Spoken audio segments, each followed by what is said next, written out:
어쨌든 이제 투표가 시작이 됐는데 몇 가지 관전 포인트를 좀 점검해 본다면 첫 번째는 이번 선거의 승패를 좌우하는 것은 1번은 수도권 아닌가 이렇게 보여요. 네, 네, 맞습니다. 저 수도권이 121석입니다. 자그마치 273석 중에 전체 200 지역구만 따져서 273석 중에 거의 한 50%가 지금 270이니까 130석이거든요. 약 한 45% 정도를 차지하고 있는 거예요. 그러니까 수도권을 누가 선정하느냐, 장악하느냐에 따라서 전체 판세가 흔들리지 않겠습니까? 그럼요. 그러니까 미국 같은 경우 스윙 스테이트라고 해서 미국도 동보수 서진보 이렇더라고요. 보니까 이렇게 이쪽 오른쪽은 파랗고 왼쪽은 빨갛고 뭐 이런 식의 왼쪽이 민주당 세력 캘리포니아를 중심으로 해서 오른쪽이 뭐 뉴욕이라든지 뉴저지라든지 이 메인을 중심으로 해서 또 주로 이제 공화당이 많이 나오는데 스윙 스테이트가 바로 중간에 있는 주들 아닙니까? 늘 마음을 바꾸는. 그래서 늘 스윙 스테이트를 잡아라 그러는데 우리나라에서는 무조건 수도권 아닙니까? 그렇죠.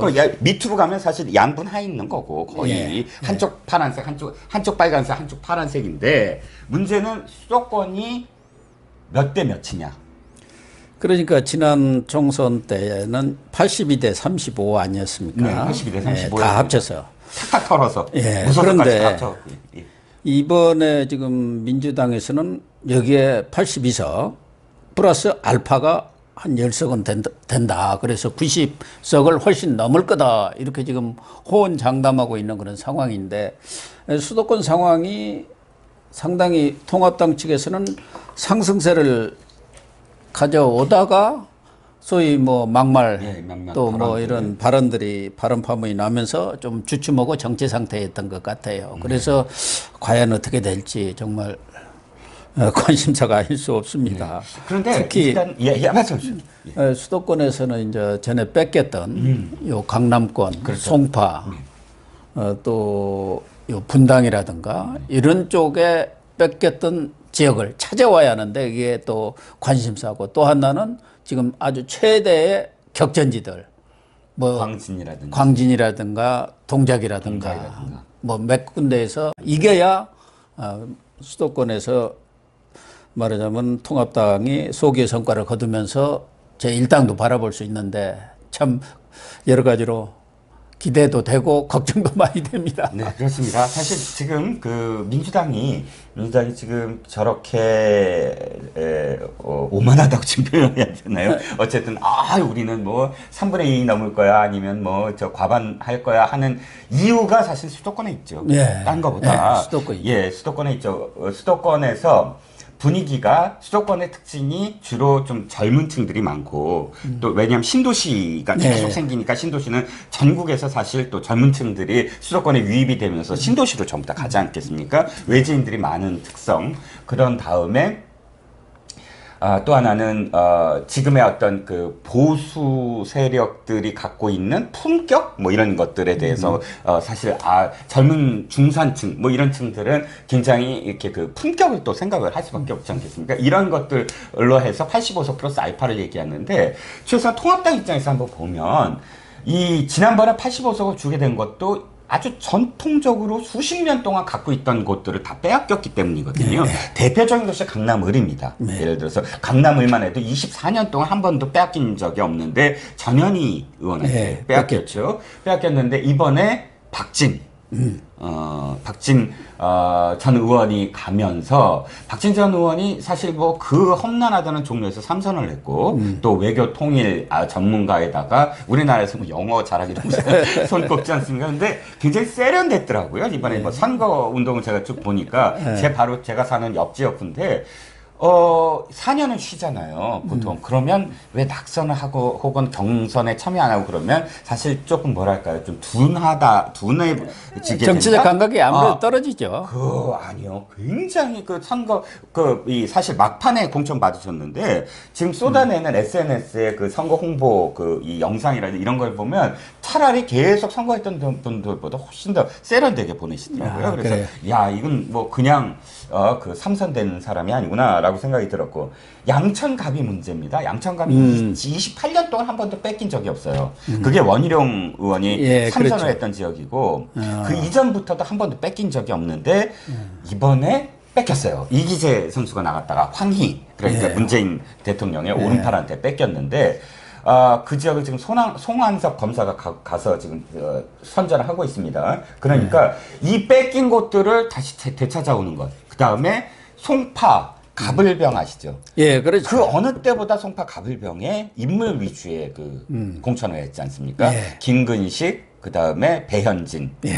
한 사람이 누구죠? 갑자기 생각이 저 안 나는데. 김웅 검사. 아, 김웅 검사. 해갖고 성파 갑은 뭐 이길 가능성이 뭐 지금 높고, 이제 을병. 을병이 문제고 병이 약간 떨어지고 을은 아주 박빙이다. 지금 네, 그런 언론에서 그렇게 상황이에요. 이야기합니다. 근데 이게 저는 이게 하나의 어떤 강남 3구는 좀 바람이 불고 있다. 그러니까 우리가 4년 전에 무슨 짓을 했지? 뭐 이런 후회 뭐 이런 것들이 좀 분위기가 좀 잡히고 있고, 그래서 다시 그러니까 빼앗겼던 실지 회복을 할 곳들은 어느 정도 가능성은 있어 보입니다. 플러스 알파가 그러니까 강북에서 얼만큼 찾아오느냐, 그거죠. 뺏어오느냐. 예, 예. 광진을에요. 완전히 막말하지 않았습니까? 이인영 원내대표. 예. 고민정을 뽑아주면 전국적으로 100만 원 주겠다. 아니, 고민정 당선 안 되면 그러면 100만 원 안 주겠다는 얘기, 자기 마음대로 돈을 주고 말고 합니까? 그렇죠. 긴급재난 지원금이라는 게 전 국민한테 주는 거고, 그건 세금으로 주는 거예요. 예. 그러니까 고민정이가 지금 무슨 황후냐 이런 말까지 나오는 거 아니에요. 예. 제2의 송철호 아니냐. 대통령이 꼭 당선됐으면 좋겠다는 얘기 아닙니까? 네. 아주 기뻐할 거라고. 양정철이도 가서 그런 얘기하고, 임용석이도 쫓아가서 또 그런 비슷한 얘기 했다고요. 대통령이 제일 관심을 갖고 있다. 대통령이 기뻐할 거다. 고민정이 뽑아주면. 그 그런데 송철호하고 똑같은 얘기 아닙니까? 그날 13일 날 보니까 아주 민주당에서 다 갔어요. 다. 예.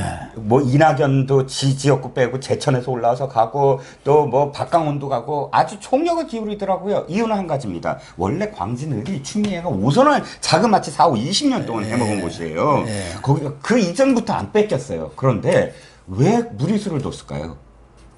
지금 박빙에서 불리해지고 있다. 그러니까 그러겠죠. 여기서 예. 뺏기면 고민정의 능력의 문제가 아니라 대통령 심판했다 부터 시작을 해갖고 별의별 비판이 다 돌아올 거 아닙니까? 그럼 우선 또 고민정이가 지금 선관위가 선거법 위반으로 고발까지 했지 않습니까? 예, 뭐 주민자치위원이 자기를 뭐 지지한다라는 전혀 허위사실. 그런 적이 없는데도 그걸 자기 공보물에 넣어가지고 지금 선거법 위반에도 걸려 있는 데다가, 제가 볼 때는 오세훈이라든가 나경원, 황교안 대표도 물론 마찬가지입니다만은 여권에서는 아예 2022년 대선에 나올 만한 사람들을 여기서 싹을 잘라버리자 미리. 네. 그런 생각도 있는 것 같아요. 네. 그래서 우선은 완전히 그런 잘라버리자. 전략적 요충지 여기에다 화력을 그냥. 집중하고 있는 거 아닌가 그런 생각이 듭니다. 그래서 어찌됐든 저는 이게 불리하니까 저렇게 무리수를 두는구나라고까지 생각을 한다면, 수도권에서 더불어민주당의 계산대로 안 될 것이다. 예, 저도 그렇게 봅니다. 추정을 해봅니다. 이제 두 번째 중요한 게, 영호남은 대충 갈려지는데 특히 TK하고 호남은 그러는데 이 PK 표심이 어떻게 되느냐. 지금 부산만 하더라도 뭐 투표 얼마 전까지도 한 7개 지역이 혼전 양상을 보였어요. 네. 부산이. 네, 그렇습니다. 뭐 경남 지역에도 몇 군데 그런 곳이 있기는 합니다만, 그래도 부산이 지금 최고 격전지인데 PK 표심이 어디로 갈 건가. 이것도 이번 총선을 바라보는 관전 포인트이고, 총선의 어떤 결과를 좌우할 아주 결정적인 그런 곳 아닌가 이렇게 보여집니다. 네. 저는 PK에서 가장 지금 봐야 될 곳이 낙동강 벨트 서쪽입니다. 즉 양산 갑을, 김해 갑을, 그 다음에 북강서 갑, 사하 사상.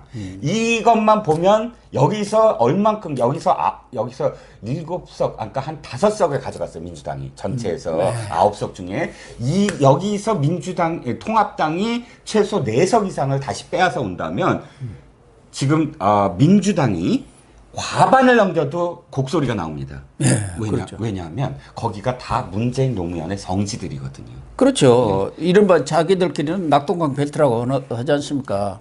근데 초반만 하더라도 낙동강 벨트가 이미 무너졌다 했는데 또 이렇게 조금 살아나고 그런 것 같아요. 예, 예. 그러니까 김해을의 이 갑질한 예. 박정홍과 김정호 의원. 의원을 장기표하고 예, 부딪히게 한다든지 김두관을 보냈지만 김두관은 남의 사람이잖아요. 양산인데. 예, 그렇죠. 거기 나동현이 양산시장. 양산 출신이고. 예. 뭐 이런 각각 뭐 말씀드리면 길어서 제가 보기엔 창창 부딪히지만 이번에 낙동강 벨트 서쪽은 무너진다. 아, 그렇게 보는 것이죠. 생각합니다. 그렇게 된다면은 통합당 쪽으로서는 좀 희망을 가질 수가 있죠. 낙동강 벨트가 무너지고 PK에서 말하자면은 민주당이 참패를 하는 경우 수도권에서 조금 잃는 의석을 보완할 수가 있는 거거든요. 일단 호남 쪽에 23석이 그가 제일 문제입니다. 이번에 네. 민주당으로 가게 네. 되면 사실은 민주당이 지난번에 영남에서 얻었던 제가 나중에 계산해 보니까요. 민주당은 호남보다 영남을 더 많이 얻었어요. 호남에 세석인데 영남은 9석이에요. 그럼요. 그러니까 이게 지금 사실 왜 그때 웃었냐면 우리 영남이 훨씬 더 우리를 많이 지원해. 이렇게 이야기할 수 있는 상황이거든요. 홍일학 무소속으로 나왔다가 또 민주당으로 또 들어갔죠. 그래서 이번에 영남의 실질 회복을 하는 게 그래서 중요합니다. 왜냐하면 호남은 3석이 아니라 20석을 가져간다고 쳤을 때 그만큼 이쪽에서 영남에서 통합당 입장에서 잃어버리는 것들을 회복해야 어느 정도 조금은 뭐 기울어졌지만 어쨌든 균형을 맞추고 수도권에서 이제 싸움으로 그렇게 가는 거죠. 술싸움으로 이제 결론을 내는 어떤 상황이 아닌가. 비례의석도 좀 하나의 관전 포인트인데 당초는 미래한국당이 훨씬 많이 얻을 걸로 이렇게 예상을 했습니다만은 지난 금요일 그러니까 갤럽에서 나온 그 여론조사 결과를 토대로 해서 본다면은 더불어시민당이 23% 정당 투표 지금 이야기입니다. 미래한국당이 22%, 그래서 시민당이 15석, 미래한국당이 14석, 그 다음에 열린민주당이 8%에서 5석, 그리고 정의당이 13%로 정의당이 조금 올라왔어요. 특히 더불어시민당, 민주당 쪽에서 열린민주당을 좀 강력히 압박하면서 그 표심들이 양쪽으로 정의당으로 일부 흩어지고 또 더불어시민당으로 가고 대신 열린민주당이 뭐 10%막 육박하다가 8%로 주저앉았고 그다음에 국민의당이 6%로 한 5석 이렇게 되는 거 보면은 결과적으로 보면은 시민당 그다음에 열린민주당 정의당 이 합치면은 이게 범여거든요. 그렇죠. 그래서 이게 보면은 벌써 28석이 안 됩니까? 네, 30석 가까이 되는 상황이죠. 그리고 한국당, 뭐 국민의당 합치면 19석뿐이 안 돼요. 결과적으로 보면 지금은 범여냐, 범야냐 이렇게 볼 때 요 비례 의석에서도 상당히 불리한 그런 상황입니다. 네. 특히 열린민주당까지 만들어갖고 1중대, 2중대를 지금 다 유성정당을 만들어 놨잖아요. 네. 자, 그런데 한 가지 저는 이제 희망적인 생각이 이겁니다. 지금 이제 갤럽인가요? 네, 갤럽 조사입니다. 그러면 현재 이걸 발표했을 때 갤럽 조사의 지역구 현황, 각 지역구의 그 지지율들을 보면 만방입니다. 통합당 만방으로 써버려서 만방으로 지는 거거든요. 아니 또 거기 보면은 아직 표심이 확정되지 않으면 부동층이 20%가 넘어요. 20%가 넘고요. 그러면 5% 10% 차이 있는 데는 얼마든지 뒤바뀔 수가 있는 것이고 그래서 그것에 따라서 또 비례 정당의 투표율이라든가 요 지지율도 달라지기 때문에 이거는 하나의 참고사항이지만 그냥 이렇게 나온 것으로 봐서는 한국당이 그렇게 싹 유리하지는 않다. 많이 얻어봤자 17, 8석 되지 않겠나. 그렇죠. 그렇게 됩니다. 원래는 한 20석 정도 생각을 하고 있었는데 20석까지는 안 될 것 같아요. 그렇지만 지금의 한 15석보다는 저는 높을 것 같습니다. 예, 그럴 것 같습니다. 15석에서 20석 사이고, 문제는 이제 그 시민당과 열린민주당이 합쳐서 어떻게 되느냐. 그러니까 20석을 훨씬 넘겨서 뭐 하게 되면 정의당까지 합쳐서 25석 가까이 되면 그다음부터는 계산이 좀 복잡해집니다. 왜냐하면 이쪽에서 그 민주당이 전체적인 지역구에서 130만 얻어도 네. 과반을 넘기게 되는 거거든요. 정당은 빼더라도. 그러니까 이 지금 상황, 지금 20석을 넘겨서 그나마 그걸 좀 저지하느냐 안 저지하느냐가 관건이 되지 않겠나 싶습니다. 그리고 마지막으로는 역시 코로나19 영향이 가장 컸던 거 아닌가 그렇게 보여집니다. 네. 뭐 정부 여당 입장에서는 아주 호재로 작용을 한 게 사실이고 특히 비대면 선거를 지금 치른 거 있지 않습니까? 사람을 만날 수가 있어야죠. 처음이죠. 그렇기 때문에 뭐 여러 가지 SNS라든가 이런 방법을 통한다고 하지만 정치 신인들 입장에서는 상당히 불리한 그런 선거가 아니었나 그렇게 보여져요.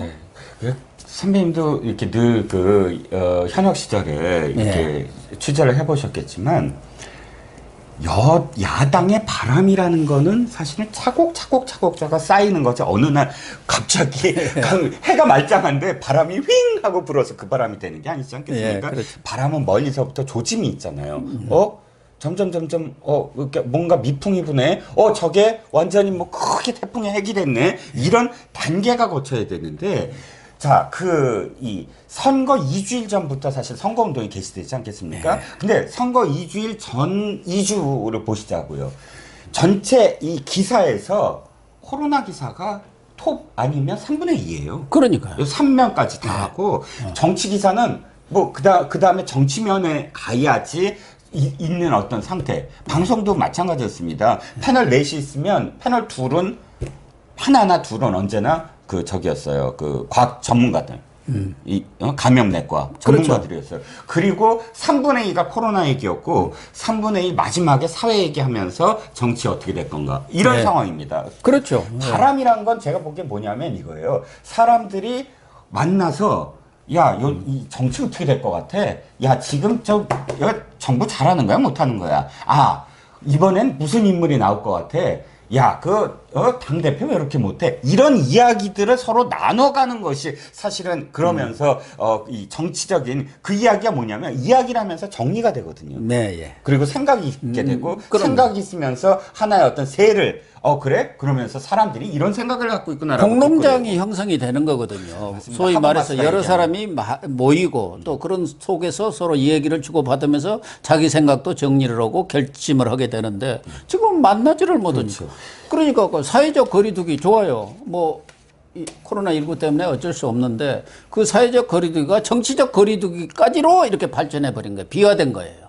그러니까 정치적으로도 완전히 거리를 두어가지고 각자 다른 사람의 의견이 어떤지 어떻게 돌아가는지 거기다가 언론이고 뭐고 이런데 전부 코로나로 덮어버리니까 판단의 근거 어떤 근거가 없어져 버린 거 아닌가요? 모 의사가 SNS에서 글을 올린 적이 있습니다. 그런데 보시면 선거운동 하기 직전까지 확진자가 계속 늘어나요. 그러니까요. 그러니까 계속 기사는 또 관심이 그쪽으로 가죠. 그런데 선거운동 한 2주부터는 점점 내려가는 거예요. 그러니까 이게 물론 지금 방역당국에서 공식적으로 그건 음모론이다. 실제로 그렇지 않다라고 얘기를 하고 있죠. 그런데 그런 흐름에서의 어떤 효과는 대단하죠. 왜냐하면 그러니까 선거 2주 전까지 코로나19로 굉장히 사실은 뭐 초점이 맞춰질 수밖에 없었어요. 확진자가 안 주니까. 그런데 확진자가 줄으니까 코로나19가 잡혔다라고 매일같이 기사가 나오기 시작한 거예요. 그러니까 도리어 이런 어떤 것들이 음모론이고 다 좋아요. 그렇게 나타났다면 코로나19가 그야말로 이 바이러스가 정부 여당을 도와준 꼴이 됐죠.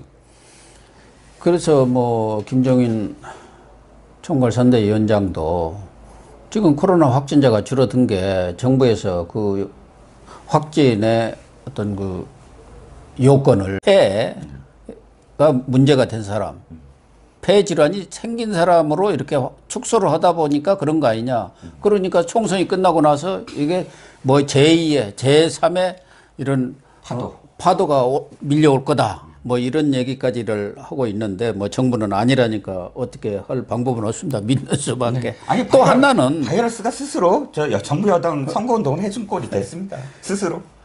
그 코로나가 또 다른 선거 운동을 해준 게 관건 선거입니다. 일종의 유사 관건 선거. 아, 그렇죠, 그렇죠. 돈을 엄청나게 풀어대고 당장 총선 전날 아니 추경도 지금 통과되지도 않고 뭐 어떻게 되는 것도 없는데 문재인 대통령 국무회의에서 코로나 선박론 얘기하고 그 긴급 재난지원금 나갈 테니까 미리미리 받아두라. 그리고 각 자치단체 장들이 또 돈을 푸는 거예요. 10만 원, 50만 원, 뭐 30만 원 자기 돈 들듯이 풀고 내가 볼 때는 나중에 그 지자체 장들 지자체 다 부도날 가능성이 많아요. 그렇죠. 그게 다 일종의 관건 선거 아닙니까? 옛날로 말하면 고무신 막걸리 선거예요. 그렇죠. 그러니까 코로나19로 대통령이 선거운동 기간 내에 코로나 행사를 얼마나 많이 치렀냐면 매일같이 코로나19 이 기사들이 나와요. 원래 그 문재인 대통령의 특성이 청와대 콕 박혀 있는 거 아닙니까? 저 외국 나가는 거 외에는 김정숙 여사가 나가자고 해서 나갔는지 어쩐지 모르지만 어쨌든 그런데 하루가 멀다 하고 외부 행사를 벌인 거 아닙니까? 그게 뭐겠어요? 총선 직전에. 네. 예. 그러니까 코로나19와 함께한 선거운동 뭐 이렇게 표현할 수밖에 없겠죠. 그러네요. 네, 시청자 여러분, 오늘은 심판의 날입니다. 심판은 야당을 심판하는 게 아닙니다. 정권을 쥐고 있는 사람이 지난 3년간 어떻게 잘했는지 못했는지 그걸 심판하고 응징하는 날이 바로 오늘 선거일 투표일입니다. 우리 국민들이 정말 정권의 폭주를 견제할 그러한 힘을, 그러한 균형추를 반드시 이번 총선 결과로서 보여줄 것으로 기대를 합니다. 오늘 방송 마치도록 하겠습니다. 시청해 주셔서 감사합니다.